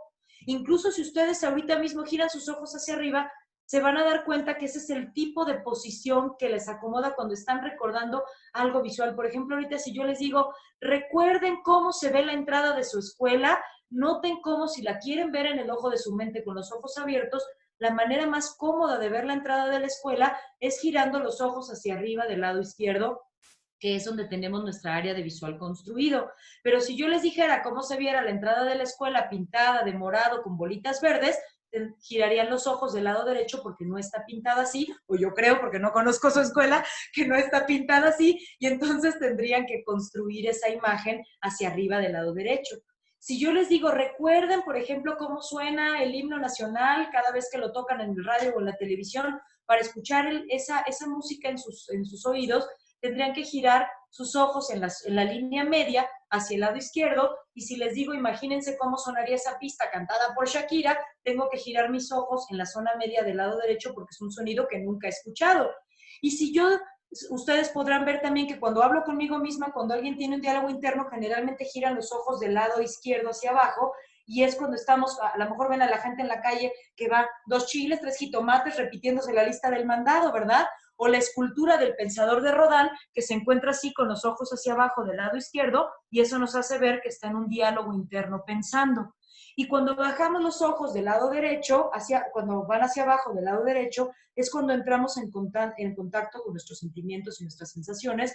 Y bueno, esto es, en este cuadrante estamos sintiendo. Entonces, para yo saber si mi alumno verdaderamente está pensando en términos visuales, lo que tengo que saber es que tengo que observar si está viendo hacia arriba. Esto se los digo para que puedan entender cómo va a ser la estrategia. Y la estrategia es muy sencilla. Lo primero que vamos a hacer es jugar con ellos antes de que lleguemos al tema de las tablas de multiplicar, y durante varias semanas, un juego hecho con tarjetas que nos va a servir para ayudar a que desarrollen habilidades visuales. Y las habilidades visuales, como ya les dije, no solo van a servir para las tablas, para muchas cosas. Este es el antecedente incluso para la estrategia de mejoramiento de la ortografía. Y lo que vamos a hacer es que vamos a elaborar tarjetas, aquí las tengo en grande para mostrárselas, tarjetas con figuras, cualquier figura, figuras de colores, que de hecho es importante que todas las tarjetas que hagamos, no todos los círculos sean morados, sino que haya círculos morados, verdes, amarillos y no sé qué, y haya florecitas rojas, verdes, rosas, etcétera, y así de diferentes colores, pero de un tamaño que los niños puedan agarrar con sus manitas, un tamaño más pequeño. Entonces yo voy a hacer tarjetas de diferentes colores. Y lo que voy a hacer con estas tarjetas es que les voy a pedir a los niños que en las pausas activas o en momentos donde ya terminaron de trabajar, tomen un par de esas tarjetitas y jueguen de la siguiente manera. Uno de los alumnos va a estar sentado y el otro de los alumnos se va a parar. Denme un segundito porque van a distanciar un poquito la computadora para que puedan ver la dinámica, y va a tomar ese alumno 2 tarjetitas. Y en esas 2 tarjetitas, el alumno que está de pie se va a poner de pie de frente. En este caso me está apoyando una de mis hijas. Se va a apoyar y se va a poner de frente. Aquí no está de frente porque para que ustedes me puedan ver, pero me va a poner las tarjetas de manera que en mi campo visual estén arriba, para que yo cuando las quiera ver tenga que girar mis ojos hacia arriba y obligar a mi mente a pensar en términos visuales. Pero para que yo las pueda ver, no las va a dejar estáticas. Ahorita las está dejando estáticas para que ustedes ubiquen la posición. Pero la manera como me las va a presentar va a ser abanicándolas. Abanícalas, Sofía, por favor. Entonces yo las voy a ver y le voy a decir ya, cuando yo ya sepa cuáles son las 2 tarjetas que me enseñó, enséñaselos a ellos. Y cuando ya me enseñó esas 2 tarjetas, me va a hacer preguntas mi compañero de pareja, como por ejemplo, me va a preguntar cosas como ¿qué tarjetas eran? Y ya yo le puedo decir, era la flor y el árbol. Y ya me va a decir, ¿cuál estaba primero? La flor. ¿Y cuál estaba después el árbol? ¿Y de qué color era el árbol? Morado. ¿Y de qué color era la flor? Rosa. El chiste es que en este juego, el que abanica las tarjetas, lo hace nada más por unos segundos. Préstame las tarjetas, por favor. Lo hace así, nada más por unos segundos, para que yo las vea. Yo les digo, ya las vi, las quita, y luego él es el que las ve y me hace preguntas para que yo le pueda responder, porque tuve que haber prestado atención del color, de la forma, y eso para podérselas responder me va a obligar a que yo las vuelva a ver en el ojo de mi mente para poderle contestar esas preguntas. Ahora, para que yo verdaderamente las pueda visualizar, no me las puede enseñar de frente, porque si me las abanica aquí enfrente, mis ojos van a estar en la línea media, y como yo les acabo de enseñar, la línea media es la zona auditiva. Para que yo realmente las visualice, abanícala, Sofía, por favor. Yo voy a verlas hacia arriba. Si pueden ver, tengo que asegurarme que el alumno no hace esto, porque si sube su cabeza, otra vez está en la línea media. Pero si baja su barbilla y giro los ojos hacia arriba, las voy a visualizar. Me las quita y me hace las preguntas. Y este es un juego que vamos a jugar por repetidas ocasiones durante varias semanas, pero va a ir aumentando complejidad. Empezamos con 2 tarjetas, después a lo mejor ya lo va a hacer con 4, con 6, hasta donde sus manitas puedan abarcar. Por ejemplo, ahorita va a agarrar 4 tarjetas y entonces me las va a abanicar, me las va a mostrar, y ya cuando las quita me va a hacer preguntas y las preguntas se van a hacer más complejas, porque hace ratito que me dijo qué figuras eran, pues eran 2, era muy fácil recapitular. Ahora tendría que recapitular 4 figuras y me puede preguntar cuál era la primera, cuál era la tercera, de qué color era la flecha, de qué color era el rectángulo. Y como ven hasta ahorita, esta parte del ejercicio es un juego que nos sirve hasta para los que van terminando. Primero pueden ir agarrando su juego de tarjetas y van desarrollando ellos sin saber, creen que están jugando las adivinanzas y le toca a uno y luego se sienta el que estaba abanicando y el otro se para. ¿Por qué abanicando y por qué de colores? Si ustedes han trabajado ya acerca de la teoría hemisférica, sabrán que el hemisferio izquierdo es el hemisferio racional, lógico, organizado, más orientado a las matemáticas, y el hemisferio derecho es el creativo, es el que es atemporal, dedicado a la música, a los colores, etc. Sin embargo, el hemisferio derecho es 3.500 veces más rápido para memorizar que el hemisferio izquierdo. Las cosas que memoriza a través de los colores y las imágenes de nuestro hemisferio derecho se pasan tan rápido que no las alcanza ni siquiera a filtrar nuestro consciente y se quedan grabadas en nuestra neurología sin haberlo notado. Esto es en lo que se basa la estrategia subliminal. Los mensajes subliminales van con imágenes tan rápidas que nuestra conciencia no alcanza a decir, frénalo, eso no lo debes de aprender porque es malo. Cuando menos lo esperamos ya tenemos guardado que tal marca de mantequilla es la que tenemos que comprar, porque los mensajes subliminales pasan muy rápido a través de los colores y los aprende nuestro hemisferio derecho. Entonces, las tarjetas tienen colores para jalar la atención del hemisferio derecho y también para que nosotros tengamos que recolectar los detalles visuales como los colores. Y se agitan porque nuestro hemisferio derecho aprende mejor a partir del flasheo de imágenes.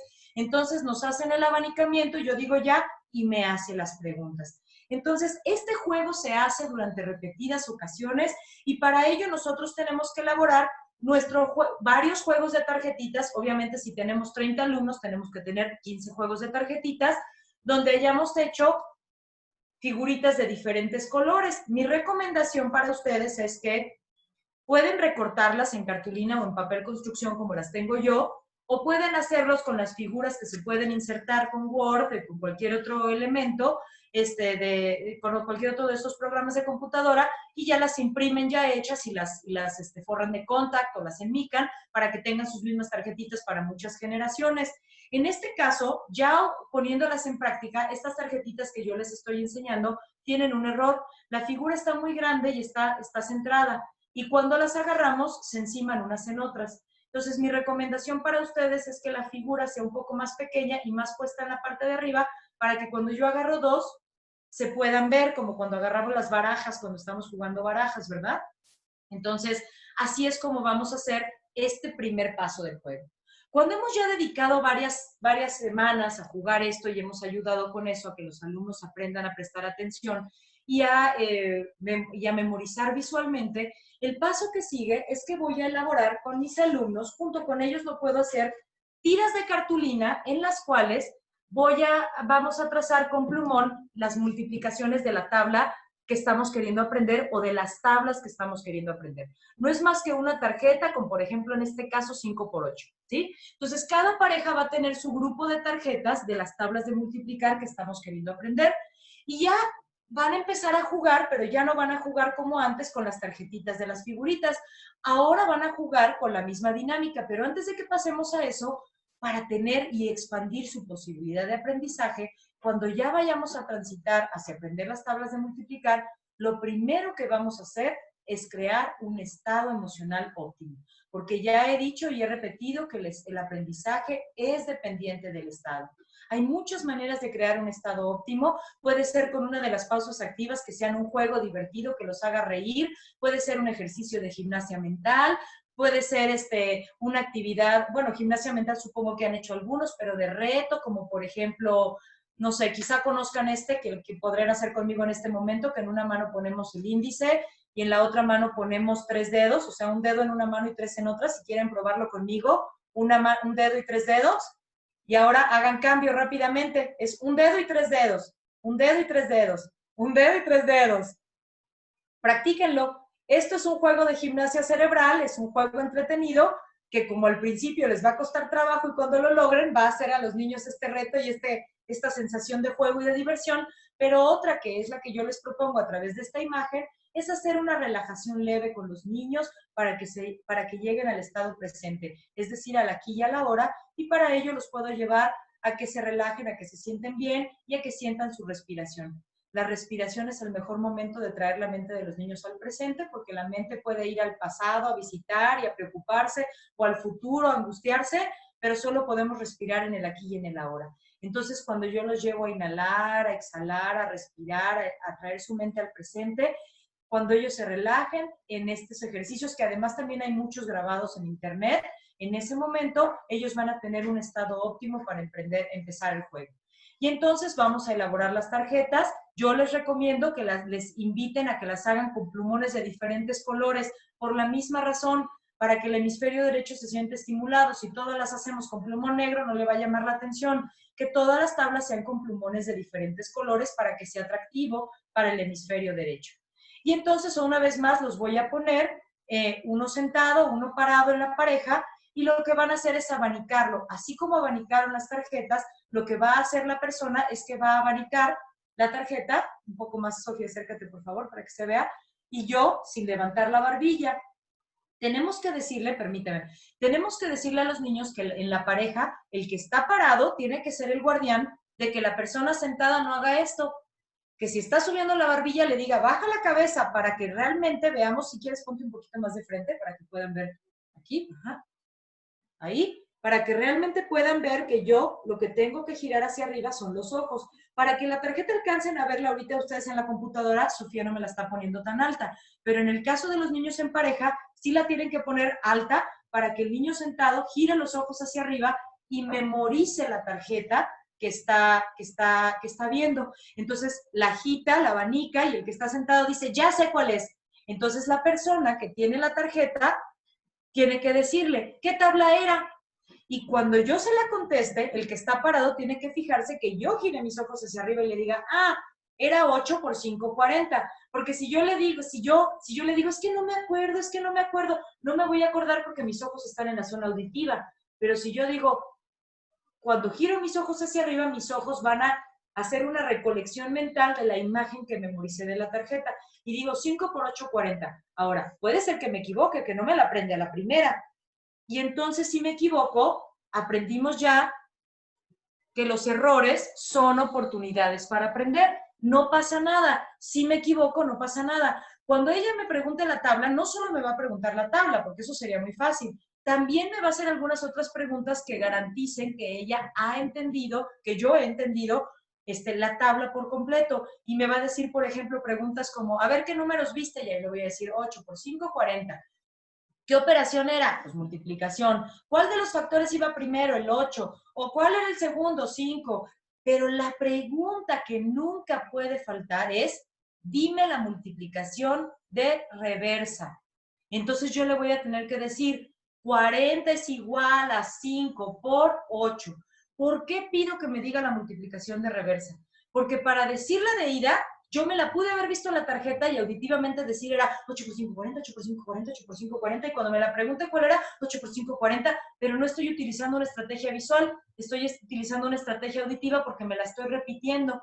Pero si me dice, dile al revés, no puedo decir 8 por 5, 40, 8 por 5, 40 y saberla. A fuerza la tengo que ver en mi mente para poderla recordar. Entonces tengo que decir, tengo que decir 40 es igual a 5 por 8. Si me equivoco, si no puedo, digo, 40 es igual a 8 por... Y entonces dice, no, en ese orden no estaba, no pasa nada. Recordamos que los errores son oportunidades para aprender. Si me equivoco, lo que les voy a decir que hagan es, te paras y te sacudes. Y entonces me paro y digo, sacudo, sacudo, sacudo, sacudo, para romper el estado de equivocación y no memorizar neurológicamente el error. Me sacudo, me sacudo, me sacudo, y entonces me presta ella la tarjeta, yo agarro un plumón y la marco como yo quiera. Le puedo a cualquiera de los números, le puedo poner un corazoncito, le puedo poner lo que a mí se me ocurre en la tarjeta. Por ejemplo, en este caso, en la tarjeta que ella puso, le puse aquí un corazoncito, acá una rayita. Entonces, al haberla rayado ya, tengo elementos nuevos que le van a jalar la atención a mi hemisferio derecho. Y entonces me la vuelve a abanicar y yo me vuelvo a sentar y vuelvo a girar los ojos hacia arriba y ahora sí me vuelve a preguntar, a ver, ahora sí dime la de reversa y ahora sí se la tengo que poder decir y si no puedo, otra vez me sacudo y otra vez la rayo con plumones de algún color. Si las tarjetas están forradas con contact, aunque las rayen de colores, después se les puede borrar, no pasa nada. Pero entonces me sacudo y así ya puedo recapitular la tabla. Esto no tiene ni siquiera que ser con las tablas en orden, me las puede enseñar desordenadas, porque la manera como las estoy memorizando es, hagan de cuenta que estoy haciendo fotografías mentales de cada una de ellas, de tal manera que cuando yo quiera recuperar alguna de estas multiplicaciones, lo único que voy a necesitar hacer como estudiante es decir, ¿cuánto era 8 por 5? 8 por 5, 40. Ya no tengo que cantar 8 por 1, 8 por 2. Ya inmediatamente voy a la fotografía de la multiplicación que yo tengo. Pero además, la memorización de tablas se vuelve un juego, no se vuelve un castigo interminable como normalmente es. Entonces, se vuelve un juego y este juego, que además es entre parejas, se vuelve hasta un reto. Es muy importante enfatizarles que para mantener el ánimo no se vale el o te equivocaste, o nos equivocamos y nos sacudimos los dos y va de nuevo marcando y escribimos.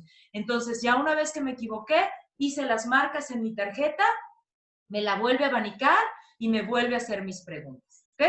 Entonces, hasta este punto es lo que se llama la estrategia de memorización de tablas de multiplicar. Entonces, esta es esta estrategia completita. Ahora, la segunda estrategia que les platiqué que les iba a compartir el día de hoy se parece mucho, pero agrega un elemento adicional que nos permite generar la plataforma mental. Bueno, no la plataforma, pero una parte de la plataforma mental que vamos a requerir para la transición del pensamiento hacia el álgebra. Una comprensión de la relación entre los factores de una multiplicación y su reversibilidad con la división, y después también el tema de la reversibilidad entre la suma y la resta. Y este es un tema que se presenta en los alfa de esta manera, en un reto que se llama los triángulos de la reversibilidad. Y no es más que, permítanme, no es más que elaborar, en vez de tarjetas, elaborar con los niños triángulos en cartulina que tengan los factores de la multiplicación y el resultado. Si lo alcanzan a ver, lo pueden hacer en cartulina o hay algunos lugares donde venden ya hechos los triángulos de la reversibilidad, algunos lugares de material didáctico. La verdad, yo no tengo el dato preciso porque no me acuerdo ni siquiera dónde compré estas, pero en algunos lugares las hacen. Yo hice un triángulo grande para que lo alcancen a ver ahorita en el ejercicio, pero este es un tamaño más adecuado de triángulos. Y de hecho, si ustedes alcanzan a ver, aquí tienen el acierto de tener colores diferentes para los factores de la multiplicación y el resultado, que son distintos. Bueno, ¿qué vamos a hacer con esto? Lo que vamos a hacer es que cuando a nosotros se nos vayan a presentar en el triángulo de la reversibilidad para la memorización de tablas también, de esta manera, cuando me los abaniquen, el tipo de preguntas va a cambiar. Igualmente, yo pude haber hecho primero la estrategia de tablas y luego afianzar con o irme directamente a los triángulos de la reversibilidad para aprenderse las tablas. ¿Y cómo lo voy a hacer? Bueno, tengo estas tablas, ya sabemos que la multiplicación y la división son reversibles entre sí, y entonces lo que vamos a hacer es igual. La persona me va a presentar el triángulo, me lo va a abanicar. Si se dan cuenta, yo tenía la barbilla arriba y Sofi no me ve porque no está en la posición correcta, no está enfrente de mí, pero ella tendría que ser mi guardiana y decirme, baja la barbilla. Bajo la barbilla, me la abanico y le digo, ya sé cuál es. Cuando ya sé cuál es, ella se gira el triángulo, observa que yo le pueda decir cuáles eran los factores con mis ojos hacia arriba y el tipo de preguntas que me va a hacer, ahora va a ser, por ejemplo, a ver, ¿cuánto es 8 por 5? Y yo tengo que decir 40. Ah, sí. ¿Cuánto es 5 por 8? 40. Ah, sí. ¿Cuánto es 40 entre 8? 5. Ajá. ¿Cuánto es 40 entre, sí? ¿Cuánto es 40 entre 5? 8. Ajá. Entonces, en la fotografía mental ya va a quedar la relación de reversibilidad entre los elementos de la multiplicación y de la división.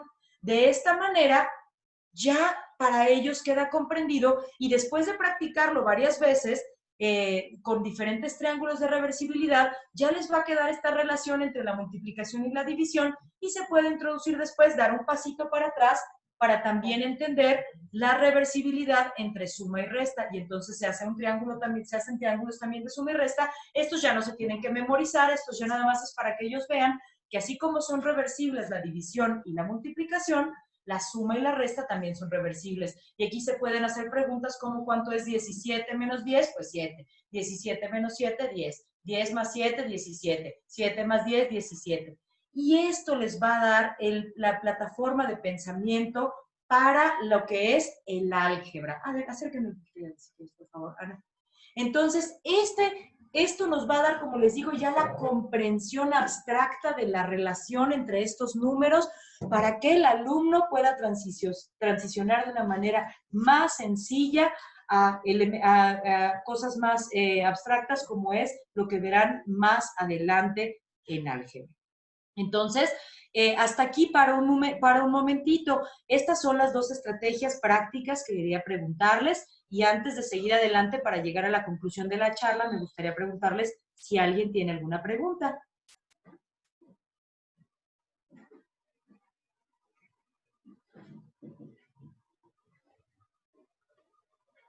Pueden hacerlo abriendo el micrófono, levantando su mano, como ustedes prefieran, ¿eh? No, yo no tengo preguntas más. Gracias.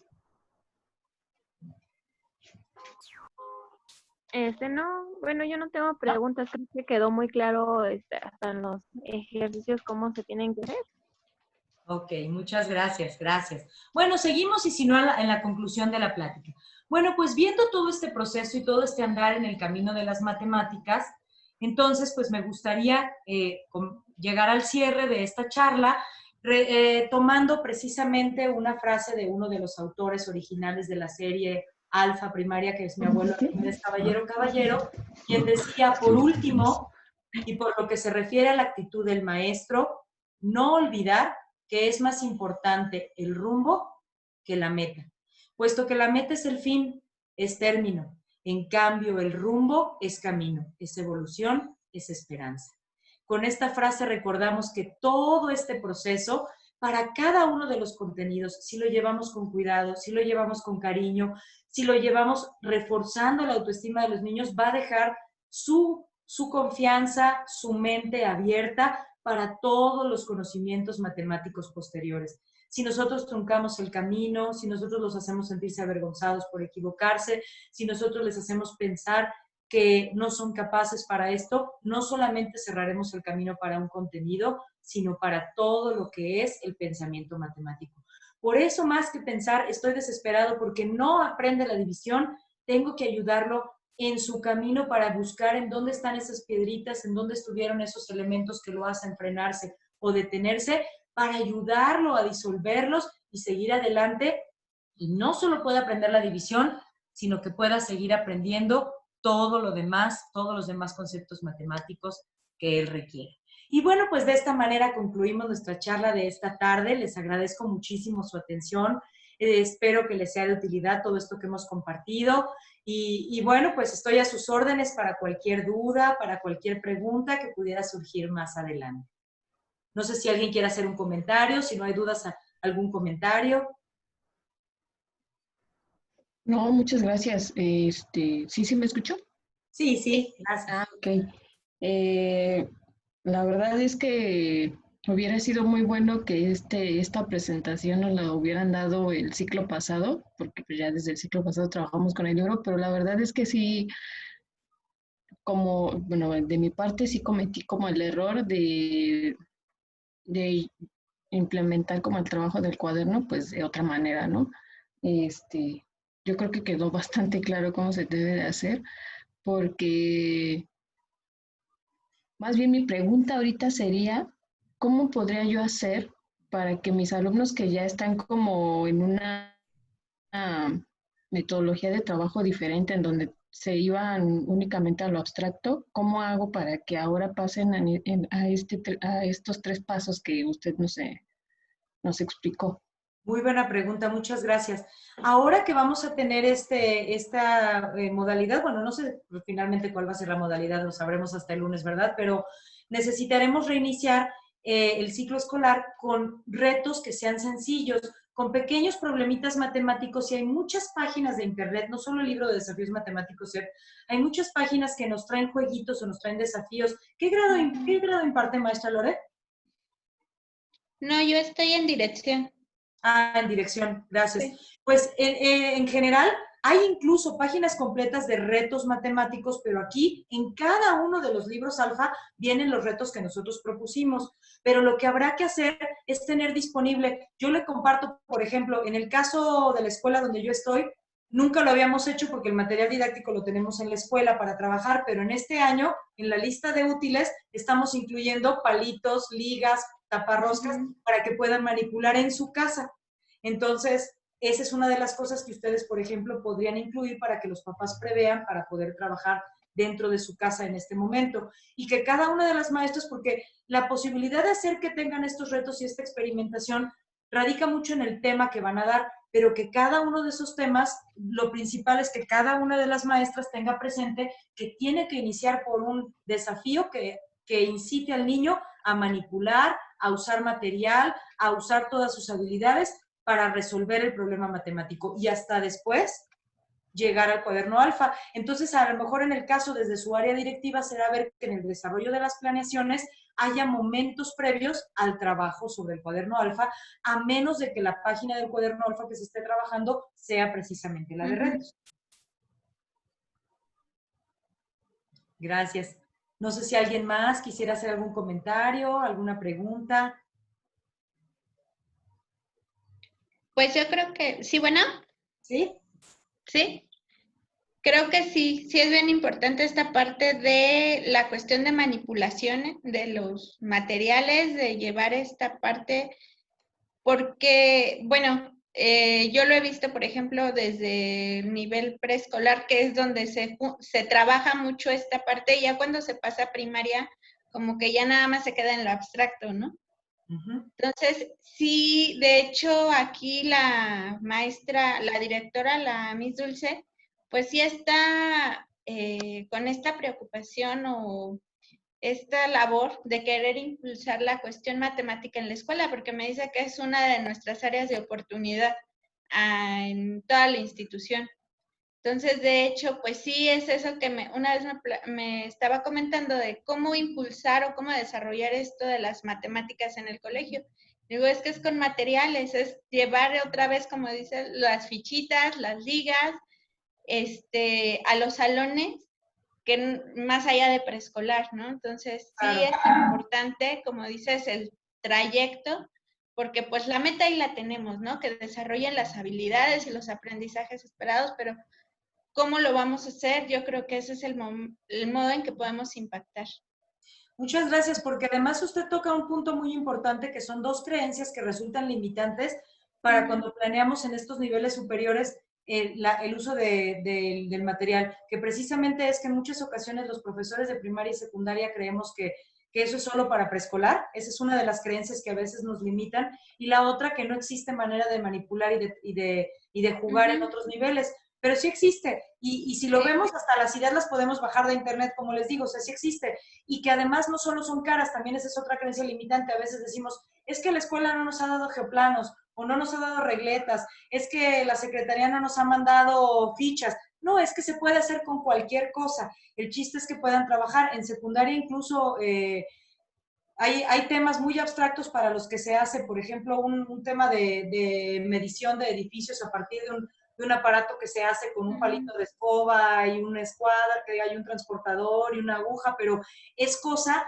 de tenerlo presente. Yo creo que en ningún momento de ningún maestro del país o del mundo es mala voluntad de no pasar a los niños por el proceso de la manipulación, es falta de tenerlo presente, creyendo que los niños ya tendrían, como usted bien dice, que pasar directo a lo abstracto. Pero ahora vemos que saltarnos ese paso va en detrimento de nuestro propio trabajo, porque se lo dificulta al propio maestro, y entonces está frenado, batallando, pensando por qué no entienden la multiplicación, y aquí encontramos que no la entienden porque nos saltamos ese paso. Y si yo ya tengo esto consciente y presente, me obligo a mí mismo a planear desde un inicio los pasos, y eso van a ver que va a hacer que se vaya ahora sí que con mucha suavidad los temas que presentamos a los alumnos. Pues muchísimas gracias por su atención. Gracias. Y pues aquí quedamos a sus órdenes para cualquier cosa que puedan necesitar. Muchísimas gracias, Muchas gracias. Ana, por toda esta muy buena conferencia, toda la presentación que hubo de Alfa, incluso ese rompimiento de pensamiento, porque es verdad, yo, o sea, al momento de que usted estaba diciendo la parte de que muchas veces pensamos que somos malos en matemáticas, yo me considero una persona que no es muy buena en matemáticas, pero pues que realmente sí, muchas veces tiene que ver con eso y que desde pequeños se les inculque pues la parte del reto, la parte de que no es que sea malo. Entonces sí es como muy, muy importante. Pues muchísimas gracias, una excelente presentación. Y también muchas gracias a ustedes por regalarnos un ratito de su viernes. Aunque todavía ahorita no podemos salir de casa, es un ratito de pues para más aprendizajes y todo eso. Y pues muchas gracias, les envío un abrazo virtual en la distancia. Cuídense mucho, que estén muy bien, estamos a sus órdenes, cualquier cosa que igualmente necesiten. O igual próximamente una presentación más o igual información, con mucho gusto. Se las hacemos llegar. Gracias, Wendy. Salud y Gracias. bienestar Gracias. para todos y también un abrazo virtual. Cuídense. Gracias. Gracias. Hasta luego. Gracias. Hasta luego.